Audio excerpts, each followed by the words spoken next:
means it's 12 o'clock, so we can go ahead and get started. I'm Paige Tollison, and I'm the Program and Communications Manager at the Institute on Ecosystems. I want to welcome everyone to our Rough Cut Seminar Series.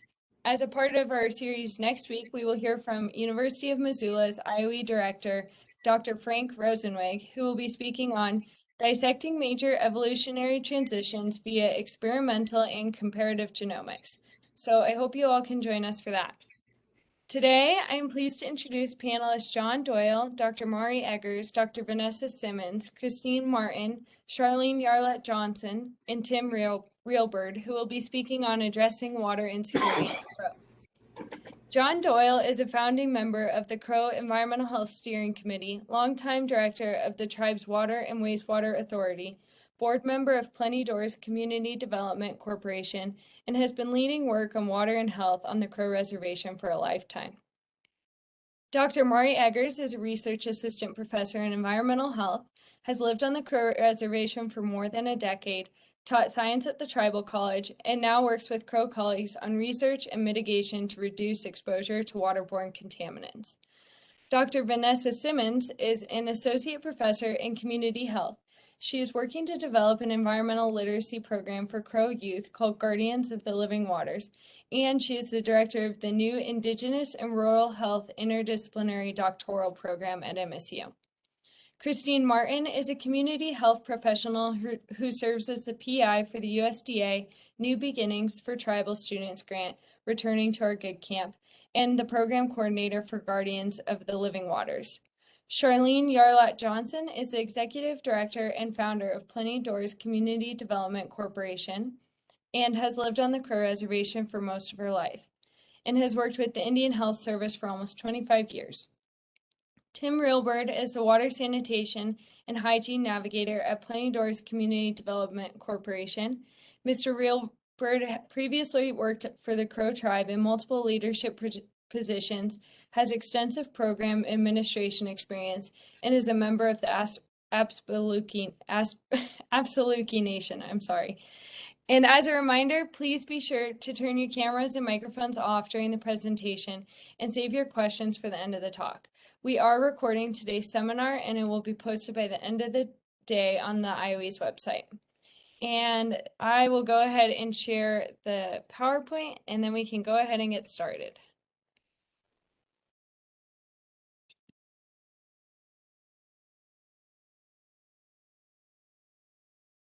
Okay.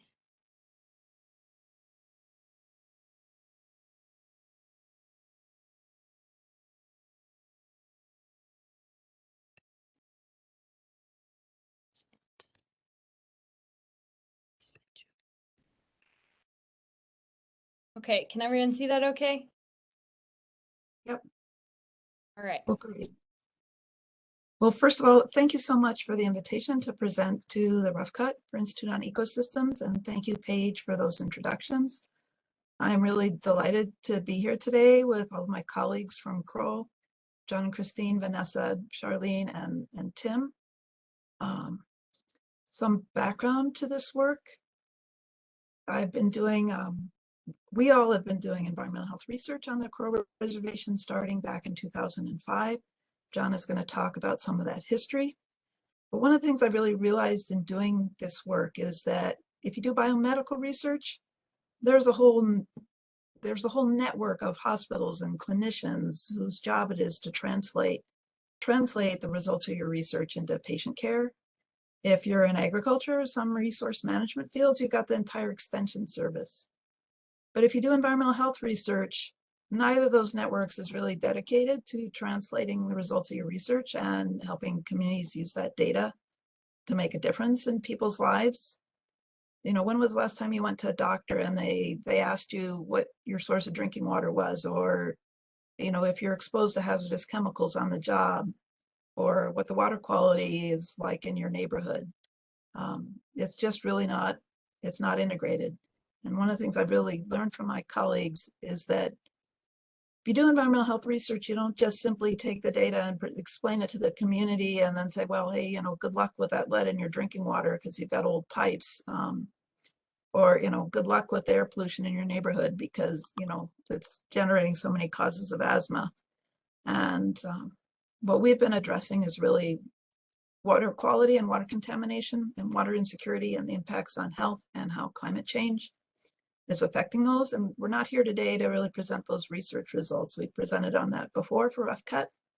We're here today to tell you how we're trying to take that data and use it to make a difference in people's lives, how to translate that and implement it in the community.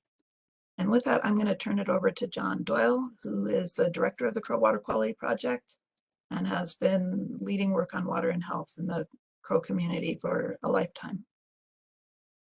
Good afternoon. So I won't be very long because I have another appointment I need to get to, but I want to share this with you that the photo that you're seeing right now is a photo taken during Crow Fair, and that's a kind of an important event for us in the summer months toward the end of the summer. Let's go to the next slide. So we're still there. The photo on the left, you can see the people, the camp is on the east side of the river. Our community now, our camp is on the west side of the river, but where you've seen those young kids in the water is right where these people are at, where their camp is, and the ladies getting water. And on the right is, again, you see the young kids in the water, and the river has been essential and valuable to all parts of our culture and our lives. And so our effort to find solutions to some of the problems that we thought were there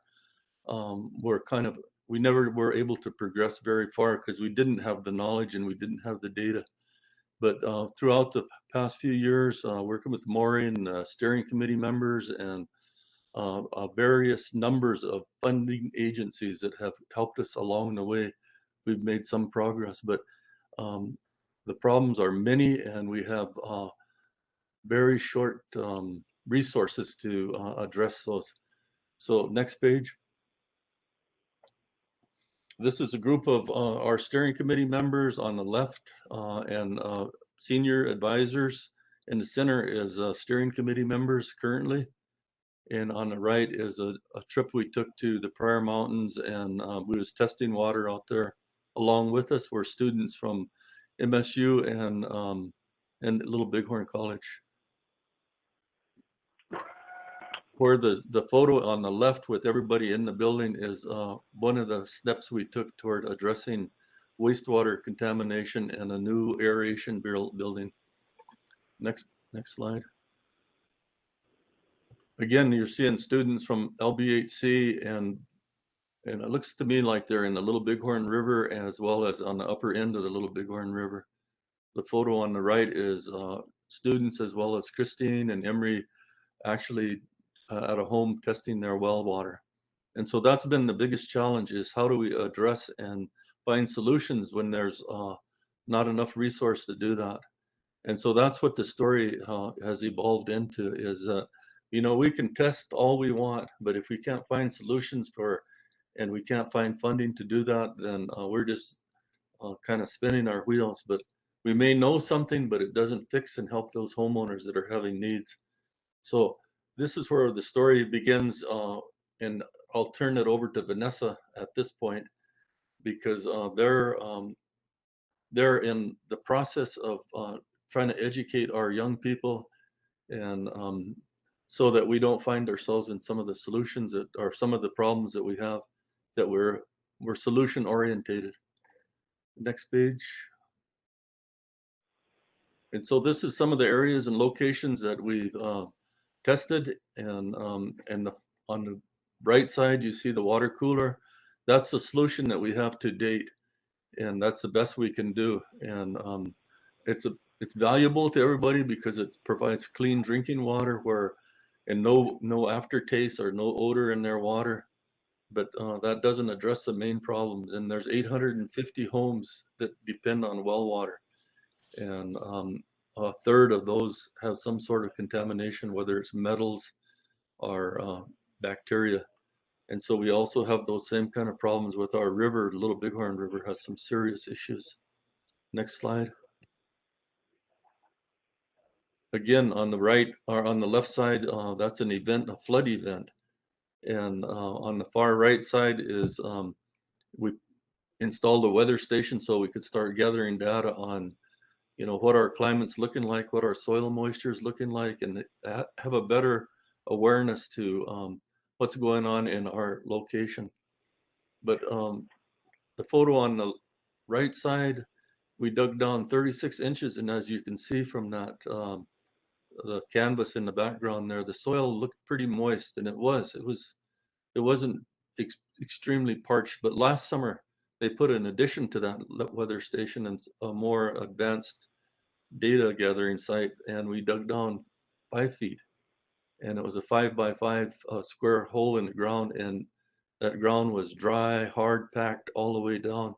And so not only are we starting to deal with loss of our groundwater, not only are we dealing with contaminants in our well water, but now we're starting to see well water starting to dry up. And so all of those are solutions. I mean, we don't have solutions to them. We need money to fix them, but we need science, and we need to educate our community members as well. Next slide. And I'll leave you at this point here. Sorry I have to rush, and I'm sure I went through that so quickly, but I'm sure Maury and Vanessa and Christine and Charlene will be able to answer any of the things that I left out. Nice meeting you, Paige, and see you.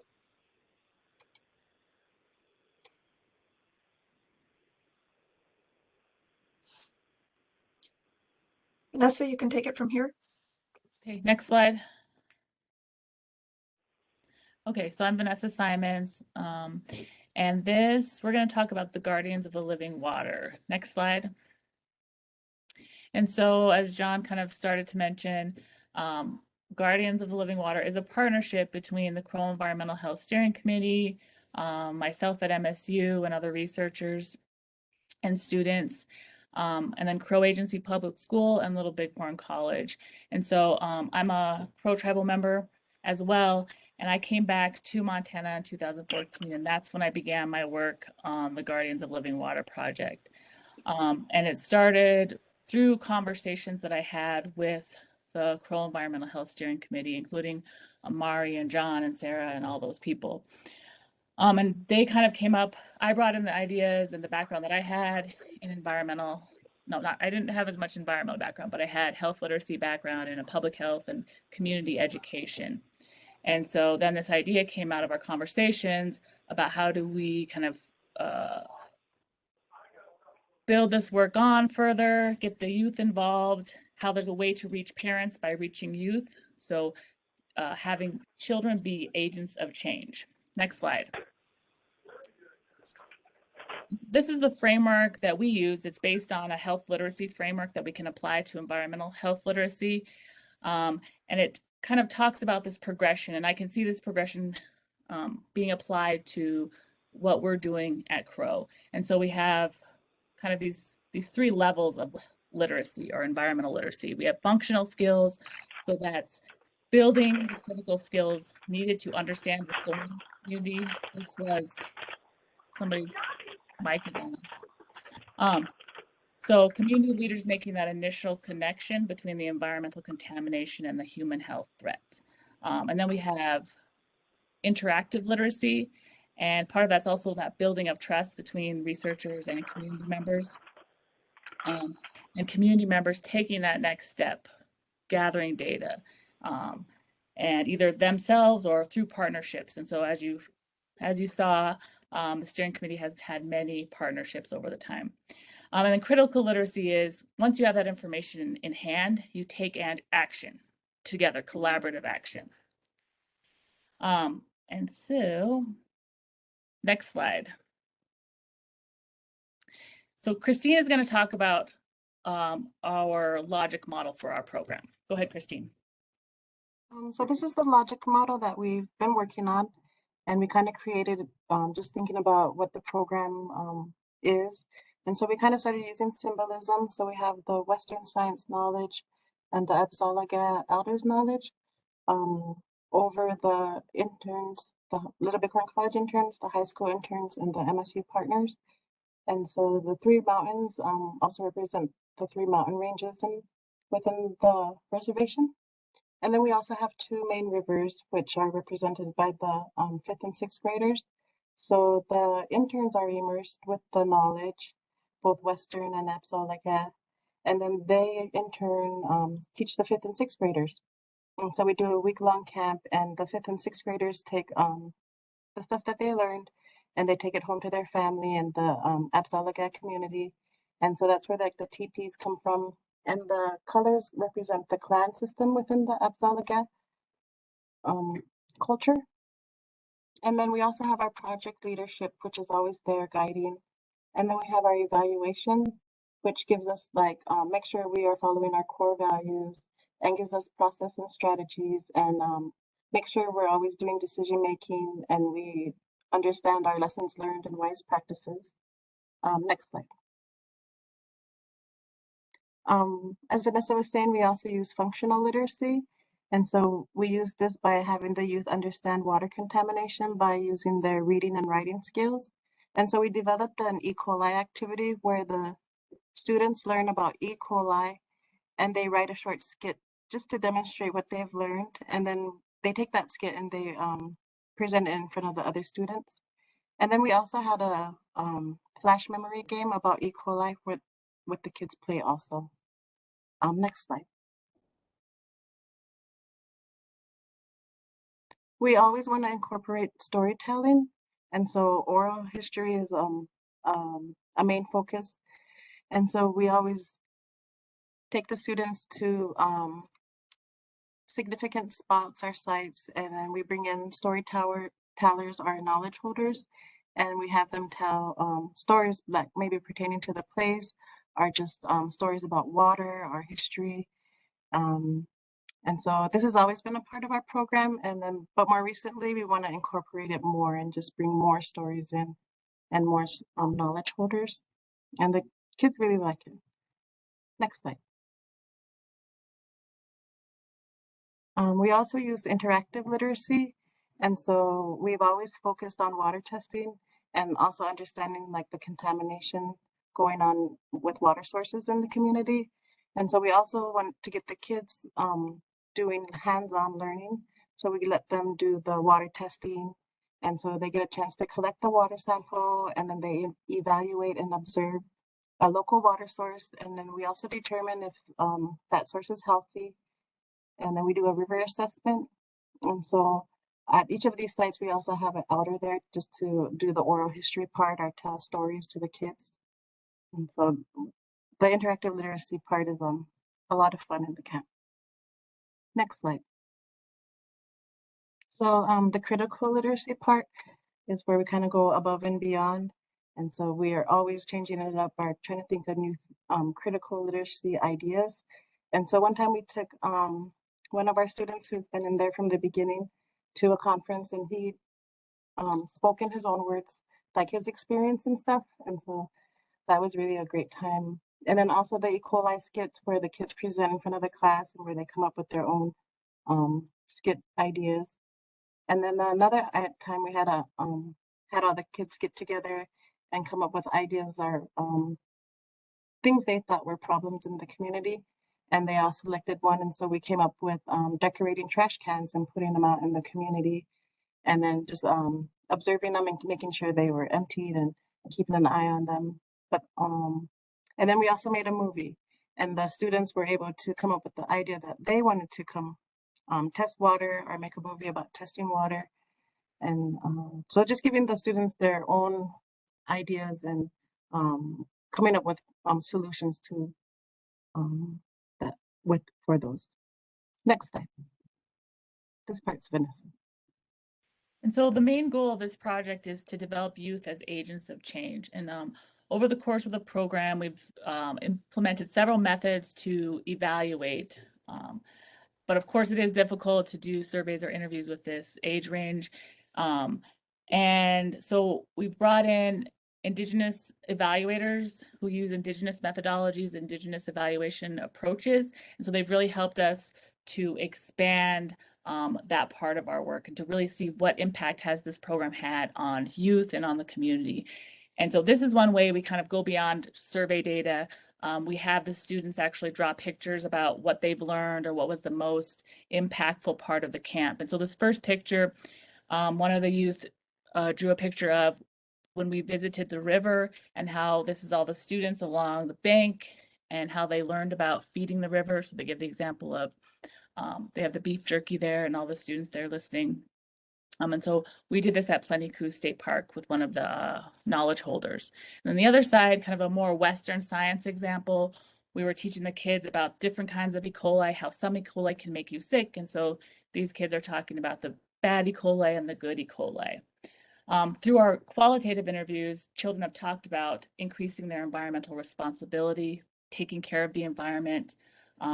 They discussed other ideas they had for taking action, so including presentations, making movies, talking with farmers or agriculture people in the community. Christine also took the students, the movie they made went and won an award at a American Indian Festival too. And then parents also talked about the changes that they've seen in their own children. Next slide. So this slide is a beautiful picture. This is a place that we like to take the kids. We're going to take them there this next summer. But just some lessons learned. Water insecurity in these communities is a complex issue. Figuring out what children can actually do has been kind of an ongoing process for us as we think about how do we promote critical literacy and how do we kind of integrate and understand all of these things. To understand environmental health issues, we have to think about science literacy, health literacy, and even when we're ultimately trying to address the problem, we have to think about legal literacy. And these can be even more complex when we're thinking about tribal lands. And so it's just important to kind of have that cross collaboration, bringing in different expertise, both on the academic side as well as on the community side. And then authentic youth engagement, that's something we're working on as well. So we want the kids to be co-researchers in these projects so they figure out and they decide upon places that they want to do their water testing and what kinds of questions they have. And we always had to balance that kind of between us telling them and guiding them versus them really taking ownership of this project. And so I think that we're getting better at doing that over time. And as Christine said, we're also doing more to integrate both. We want to bring in the Western science and show them the importance of science in their community and how it can help them understand their water, but also making sure we're bringing in Apsáalooke culture as well and the importance of the land and the water to us as Apsáalooke people. Next slide. Go ahead, Christine. So we also got a new grant from USDA, New Beginnings for Tribal Students, and so it's called Returning to Our Good Camp. And this is where we could do the next slide. This is where we want to increase our Crow tribal community, the capacity in our Crow tribal community by looking at water resource management, health, environmental science, environmental health, and community health. We want to support Crow and Native students in completing associate's, bachelor's, and graduate degrees in these related disciplines. And so just being more involved and making sure the plan of studies are equivalent across MSU and Little Bighorn College, and really reaching out to the students, making sure that they're comfortable with these classes that they're taking, and just making sure they have a lot of support. Next. And then we want to do this by strengthening the educational pathways. And so we do this by increasing recruitment, retention, and graduation of Native students in the College of Agriculture, Health and Human Development degrees programs at MSU. We also want to improve the Native students' experience at MSU by increasing faculty understanding of these students and their communities and their culture, and just kind of some of their backgrounds, where they come from. And then just to strengthen Little Bighorn College associate's degree programs in natural resource management and community health by adding 2 new courses which improve place-based and cultural components. So we added a community health class and also a water quality class. And so they are in their new beginnings, our first stages. And so it'll be really great to see where these two classes go and how far this grant will take students into the next level of education. I think, next slide.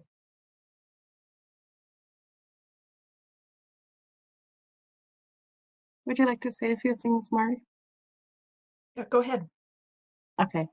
And then so Plenty Doors is another nonprofit organization that is what we are also involved in.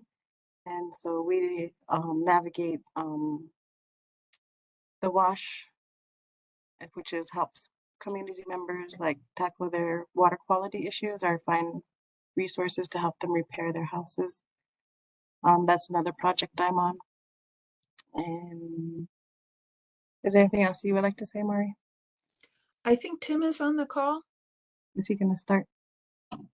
Yeah, I know Charlene can't join us until 12:30, so.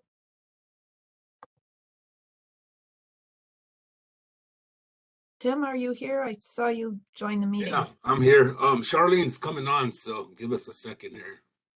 Okay.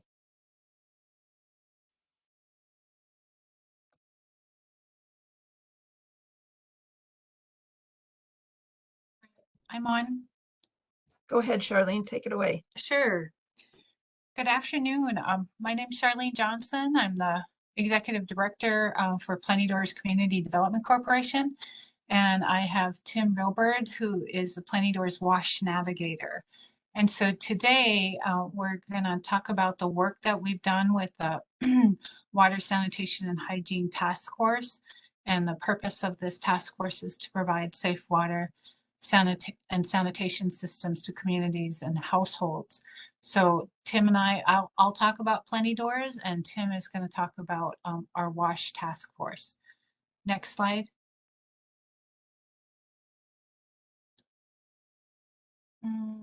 I think we need to click one more time. I'm sorry. So Plenty Doors Community Development Corporation is a 501c3 nonprofit organization that was established back in May of 2018. And it was created to help create thriving communities through diversified economy and building community capacity and individual capacity in our communities.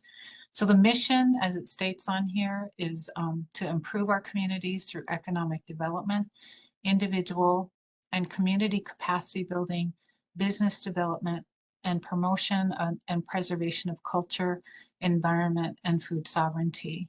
And so at Plenty Doors, in all that we do, in every project that we do, we try to make sure that we're building capacity in our community, whether it's through education or through collaboration or job training. The other thing that we do, that we have committed to do, is that we collaborate and we complement. So as you can see on our map that's off to the right, lower right hand corner, we have a large land base, but we don't have a lot of people. And so it's important for us to be successful that we collaborate and complement versus compete with each other. So that's a huge important thing for us. The other thing that we strive to do is that we strive to be inclusive in all that we do, and that we connect and we build consensus on projects that we work on. Next slide, please. And a click, okay. So this is our theory of change. At Plenty Doors CDC, we know that our Absaloga people possess the ability, the intelligence, and talent to control and determine our own destiny. We do not need to be dependent on outside entities to do the work that is needed or to determine what is best for us, because we live our lives. We know what is best. We see what is out there. And so accordingly, we believe that Plenty Doors can foster community change by engaging Absaloga people in locally driven efforts to improve our communities through economic development, building that individual and community capacity, business development, promotion and preservation of culture, and food sovereignty. And so we feel that if we have adequate resources, that our Absaloga people will be a sovereign nation that will determine for ourselves how we can create a good future for our children and those to come. Next slide, please. So we did strategic planning about 3 years ago, and we identified the areas that we wanted to focus on or felt that we needed to focus on. So our strategic focus is, as I said earlier, we're about economic development. And let me just step back. I actually have a background in healthcare, and you know, when I was in healthcare, the one thing that I found is that when you look at the community, that there's healthcare, but then there's all the things that are upstream that go with it. And I thought when I retired from Indian Health Service, that gosh, wouldn't it be cool to create a nonprofit that started addressing issues upstream. And so, and if you consider the social determinants of health, the economy is one factor that determines the health of your community. And so, but anyway, so we, one of the things that has happened in our communities, we don't have a lot of storefronts. So we wanted to create a place where people could set up businesses, and we currently don't have a grocery store. So a place where we can have a grocery store. We wanted to provide the support services that go around it. So we can have storefronts for businesses, but in order for them to be successful, let's provide business support that goes with that. And then also financing with that. So business support, the next is the Community Development Financial Institution. So we're an emerging CDFI right now. And we're, for those of you who are not familiar with CDFIs, they're a financial institution, not a bank. But what we do is we provide education and support to make it so that individuals are bankable. So we can take people who maybe don't qualify for loans in a traditional bank. We provide services, education and services that'll help individuals so that they are more bankable, as they say, with education, with credit builder loans, with small loans, so that they're successful. And a lot of coaching that goes with it too. The other piece that we thought was very important is strengthening the workforce through partnerships. So it's not so much that Plenty Doors would do that, but we would support and advocate for those entities that train up our workforce. So currently we have a strong partnership with Little Bighorn College to do that. And you know, they've recently expanded their workforce development program to include electrical and plumbing and carpentry. And those are all trades that are needed in our community if you look at the issues within our community. Then lastly, but certainly not least, is that that we added the water, sanitation, and hygiene. And we did that during COVID. You know, I know earlier, I believe John Doyle presented. He is a founding board member of Plenty Doors, and he's provided key guidance in going this direction. So anyway, just wanted to mention his name. And anyway, next slide, please. So I just want to kind of give you a little bit of history before COVID on where we were at as a community. And I guess this is just a real high level and just certain things that we were dealing with. And so in 2017, the Crow tribe was forced to lay off 1,000 people, 1,000 employees from their 1,300 employees. And that was primarily due to the decline in coal. And so according to a source, Bighorn County is where the Crow Reservation is, primarily is the most coal dependent county in the western region.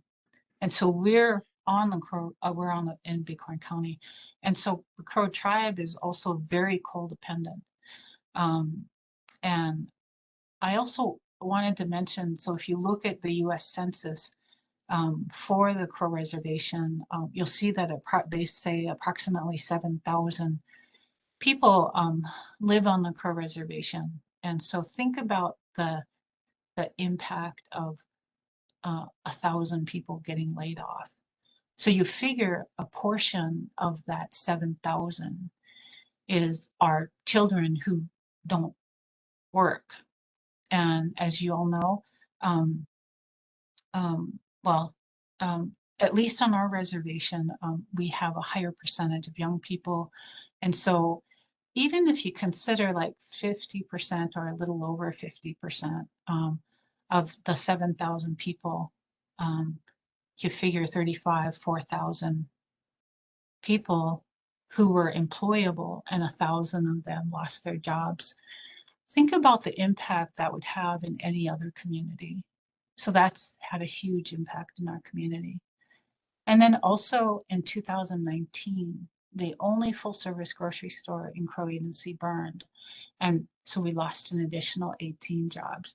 And so also keep in mind that we, we have 2 grocery stores on the reservation. So now we have 1. And then in 2019, our tribal administration building burned down.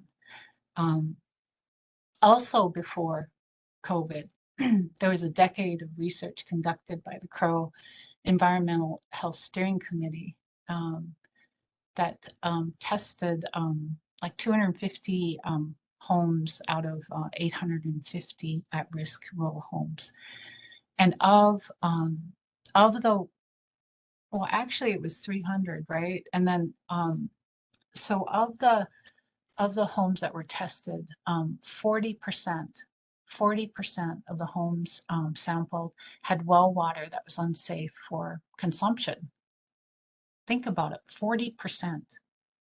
And then also at the same time, the Wyola lift station, that's a town south, the southern part of the reservation, had a lift station that wasn't functioning, and raw sewage was spilling out directly into the ditch and going down the river. So like our next 2 towns rely on that river to draw up water for their municipal water. And so this was all going on, and then COVID hit. So next slide, please. So think about that. CDC, what can we do to help prevent the spread of COVID? And at the initial stage, they were talking about washing your hands frequently, and then cleaning surfaces frequently and sanitizing them. So imagine what we already know. 40% of our homes, rural homes, don't have safe water. And so hand washing was with clean water and soap was actually a life-saving act, and we couldn't do that. And the other thing is that many people on Indian reservations deal with water and sanitation and hygiene issues, but we've, as the Crow people, had already been dealing with that for years.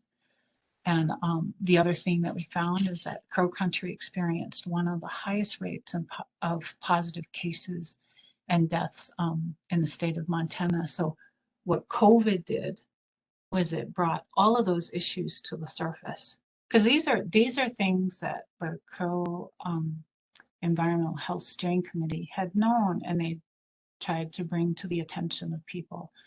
And what COVID did was it brought it up to the surface, and they had already done all that research, and we had that data, and we were able to use that data to then seek for funding. So next slide. So then the next thing that we did during this time, and this is right in the middle of COVID, is that we were trying to figure out ways to address this. And what we decided to do was that we decided to create this water sanitation and hygiene task force. And in the beginning, this was just to bring stakeholders together so that they could address this. So I'm going to go ahead and hand it over to Tim so he can kind of explain what we've done since then, and then I'll get back if we get back on if you guys have questions. So Tim. Yo, yeah, hello. My name's Tim Rilbert, WASH navigator. So when the WASH task force was created, Plenty Doors created that in 2020. It's Water, Sanitation, and Hygiene. Stands for WASH. The intent of WASH task force is to help rural homeowners and home well issues and septic issues. The WASH task force proposes to provide safe water and sanitation systems to communities and households addressing already identified homes with contaminated wells, failing septic systems, and drain fields. So those are the 800 homes, and 40% of those fall within this. The task force brings a number of partners to the table to address water and sanitation issues. Partners at the time included the Crow Tribal Health Department, Upsallagaw Water and Wastewater Authority, also known as AWA, Indian Health Service, IHS, Upsallagaw Nation Housing Authority, Little Bighorn College, Crow Municipal Rural Industrial Water Systems. WASH Navigator was identified to serve the point person for Indian Health Service well septic application and to coordinate referrals and applications for other applications to programs such as the USDA Rural Development. The position was to monitor progress on applicants' requests for service provided by the IHS, such as well drilling and septic installation.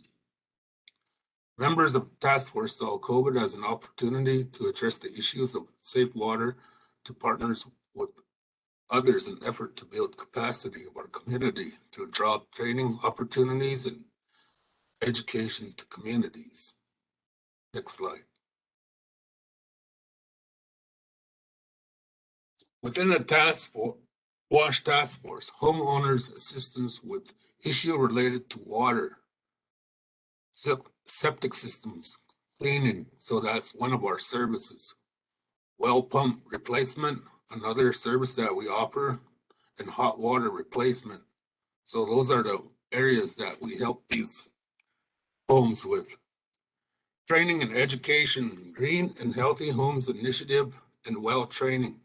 Those are two of the trainings that we plan to offer in the second week of June 6th through the 10th. Within the Green and Healthy Homes, they'll assess homes with safety issues. And the well training part will identify problems with septic systems and wells that are been compromised. Capacity building, Little Bighorn College workforce development programs. So these are the capacity programs that the college offers, and we're in partnership with them. They offer carpentry, plumbing, and electrical. Train the trainer. So as part of the program, we train the trainer with these programs so that they can go out in the community and identify these issues. Existing workforce that we have through TARO and Upsallagaw Nation Housing Authority. So those are the existing ones, and we hope to train them within Green Healthy Homes Initiative and well training. Next slide. So within a WASH task force, we have partnerships. Montana State University, Little Bighorn College, Indian Health Service, Upsallagaw Nation Housing Authority, Crow Tribe, TARO, USDA, our rural development. Our funding was obtained from decade of data collected from homes on a Crow reservation by Crow Water Quality Project. These include EPA Region 8, USDA, NIFA, NIH, and NSF. Next. WASH Task Force, part of our funding is the Foundation for Community Vitality, CONITA Fund, Community Development Block Grant, Montana Department of Commerce. So those are our funders. Next slide. Questions? Charlene, did I miss anything? No, that was good, Tim. We just wanted to show these pictures because these are some of the activities that we've done. One of the things that we've done is we actually helped out the town of Crow in cleaning out their systems, their pipes here, just so that they could make the sewage system where so people could actually flush their toilets. So this is one of our initial projects, and this was made possible by the Foundation for Community Vitality. And you can see John there, who's kind of supervising the effort or looking over the effort. And then this is just pictures of when we've helped with septic, cleaning out septic systems. And then during COVID, we provided lots of bottled water. But that's it. That was good, Tim. Thank you. Thank you. Next. So I think one of the things that John says so well is that you can't, it takes a whole community to do this kind of work. You know, you've heard that expression, it takes a village to raise a child. It takes a whole community to do this kind of work. And we really, our thanks and appreciation to all of the community members who participated in this, who've, you know, gone ahead and agreed to get their well tested and let our team into their home to collect water samples, advise us on the project, participate in many different ways. Next. And also, I just want to particularly thank a number of other collaborators from MSU that we work with, and some for a long time. Stephanie Ewing, we've been collaborating with for more than a decade. And when she heard that we were really concerned that one of the most culturally important springs on the reservation, the Chief Plennicu Springs at the state park, was we happened to discover that it was really had high levels of E. coli. And because people use that spring, collect that water for drinking water, for ceremonial purposes, for many traditional sources, we were really concerned about that contamination. And she spent, gosh, you know, 5 years helping us figure out how to collect the data to show where that contamination source was coming from, and made many trips to the reservation. And it turned out that the most likely source of contamination was that it turned out the park had never ever pumped its septic tank for more than 50 years and had kind of forgotten about it and ignored it. And with her data and her help, we were able to get the park system in Montana to actually replace the wastewater system to better protect the spring. And we still collaborate with Stephanie and with Rob Walker and with others on the Montana EPSCoR network, currently looking at the interaction of arsenic and sulfate in home wells on the reservation. We also work with Julia Haggerty and Mark Haggerty and others on a Sloan Foundation grant that Julia has led the effort on to address energy transition on the reservation, and also to do kind of archival research to document like what's happened with our water and energy resources over time on the reservation. And then additionally, we currently work with Sandra Hallinan and Brent Payton and Rebecca Mueller, who just recently moved on from MSU, but is still working with us.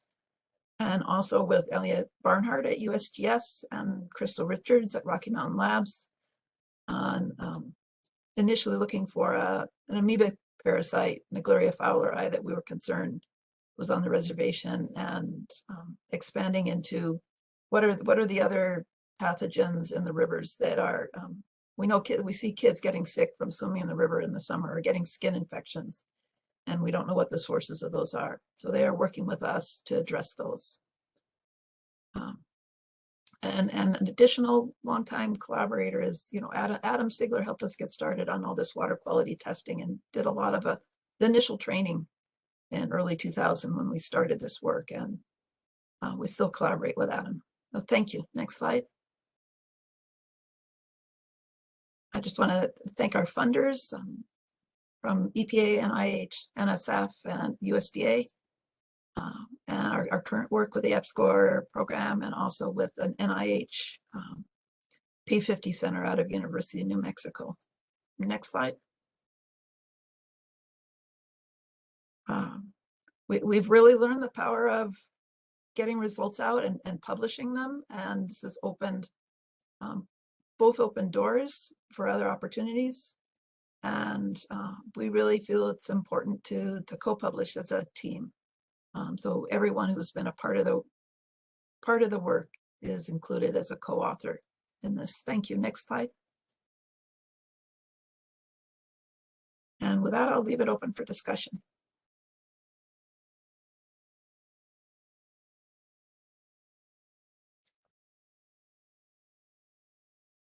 Paige, maybe we'll let you. Yeah, sorry. I'm trying to stop sharing my screen. Okay, well, thank you so much. That was such an interesting presentation and extremely informative. I already see a couple questions or a question in the chat, but I encourage if you'd like to ask a question to use the raise hand function or unmute yourself and ask the question. Scott, would you like to ask your question in the chat? Are you able to hear me, Paige? Yes. I'm just wondering for the group, there's a lot of funders that went by, a lot of programs that clearly need funding. I'm just wondering if the infrastructure bill has any funds specifically available to you guys for mitigation efforts, for testing, for whether it be surface water or well water. And if so, how much, when do you get it, and what would you use it for? And if not, is there any chance down the line for that kind of federal funding infrastructure dollars? And I'll turn off and mute and listen. Charlene? Can you it's certainly something that we'll look into. We currently have we've been awarded a substantial grant through the Montana Department of Commerce, the CDBG. They call it CV grant, stands for coronavirus, and so that we have that to begin with. But no, we haven't really looked for additional funding. It certainly doesn't mean that we won't. But I think some of that funding may go to tribes or the Indian Health Service. That doesn't mean it's necessarily available to local nonprofits to apply for. Oh, gotcha. Thank you both. Yeah, thank you for the question.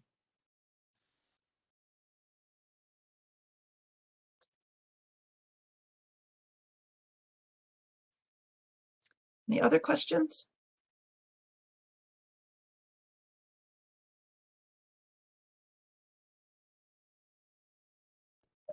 I have a question.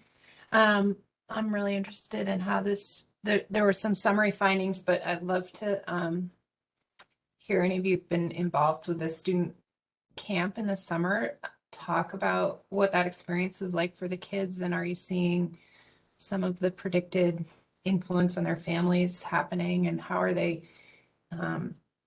making sense of the information that you're sharing with them? Christine, do you want to go first?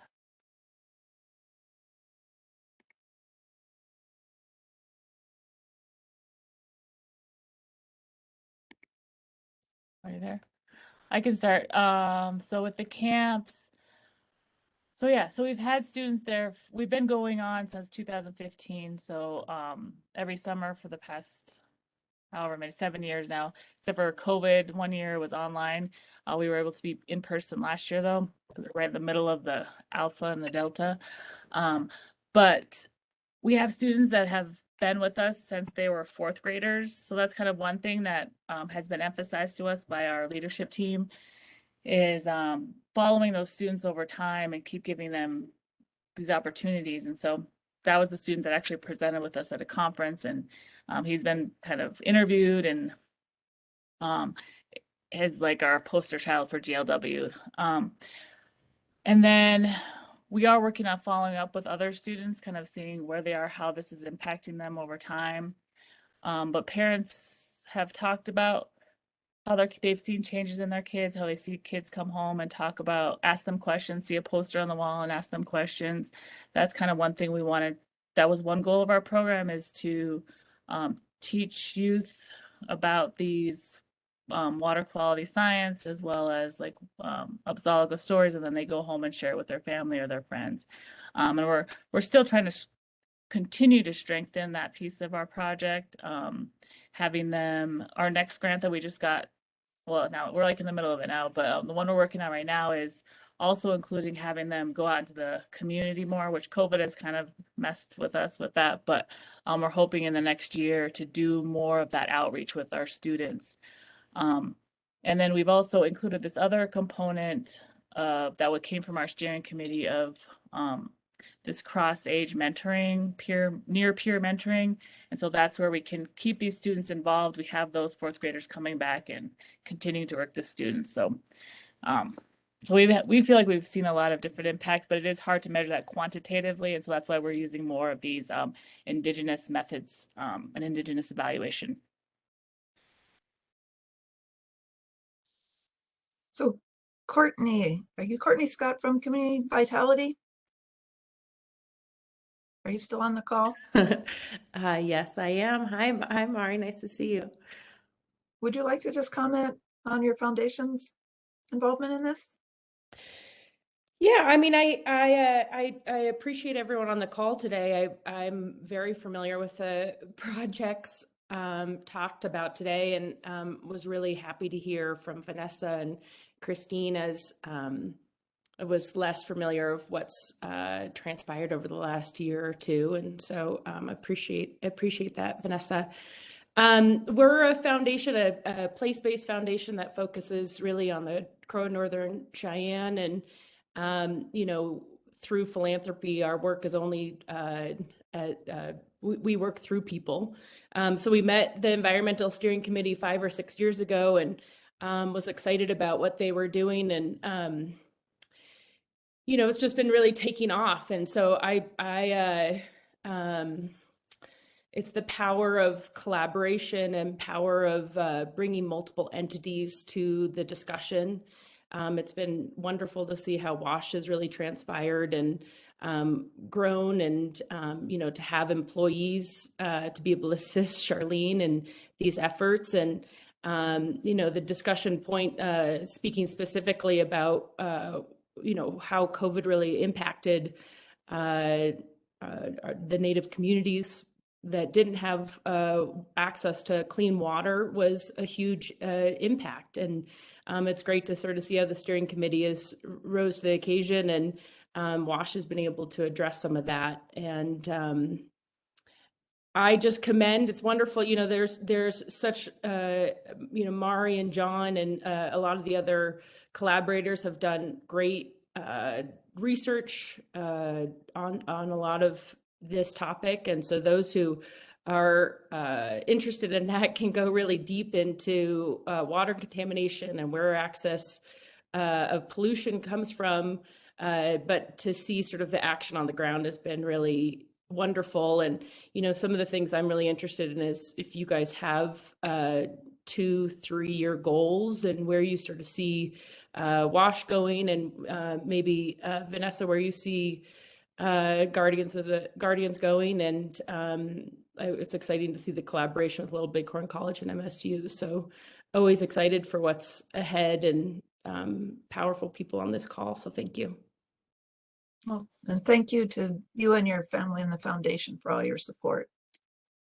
And Julia, I don't know if you wanted to say a closing remark, and the new funding to work on energy justice in the community. I see we only have like a minute left. I wouldn't be comfortable having any bit of the final word, but I would just say that these are the kind of partnerships that inspire others to get involved, and to try to really answer that question of what is it that the community needs, and how can we as a land grant institution, you know, flank and support those initiatives. This is what we're trying to do with support from an energy justice initiative at Sloan. And it was an honor to be kind of welcomed into the fold and to learn from all that the Environmental Steering Health Committee has accomplished. So thanks everyone for being here today. This will be recorded and shared via the website. and we look forward to seeing you next week. And thank you so much to all the presenters. I know you're so busy, and it was wonderful to hear from all of your voices. So congratulations and thank you. Well, thank you. Thank you everyone who attended.